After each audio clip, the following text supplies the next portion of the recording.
अस्सलाम वालेकुम जी। मेरा नाम अरशाद है तो मैं नौकरी लग्या है तो कर्जा देना वाहवा सारा कर्जा देना मैं जी 40,000 रुपया। हाँ जी, माल दे सुबह पट्ठे दत्थे लिया वाड़ ते पट्ठे काटते तो हुण उन्होंने नरमा गुड़दा पिया उत्तों 1 वजदा पे तो हुण जा तो फिर माल दा करना। दसो मैं किहड़े पासे जावां। हाँ जी, मेरे को बच्चे नहीं है जी तो मैं ना कर्जा लिया 40,000 रुपया। मेरे घर दे बीमार हो गए सी ना, मैं कर्जा नहीं सी लै सकदा। बाकी इस मजबूरी तो फिर लेना पै गया, घर दे खच गए, बीमार हो गए। हाँ जी, मेरे को काम नहीं होंदा, बुढ़ा बंदा ते मालक चढ़ाई करदे भी कम कर अगर तो हुण मैं किहड़े पासे जावां, कम होंदा नहीं, बुढ़ा बंदा मैं।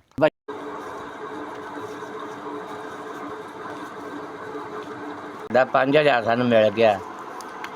ਤੁਹਾਡੀ ਬੜੀ ਮਿਹਰਬਾਨੀ ਜੀ। 5,000 ਮੈਨੂੰ ਮਿਲ ਗਿਆ ਆ। ਘਣਾ ਦੇਵੇ ਇਹਦੋਂ ਵੀ ਜ਼ਿਆਦਾ ਦੇਵੇ।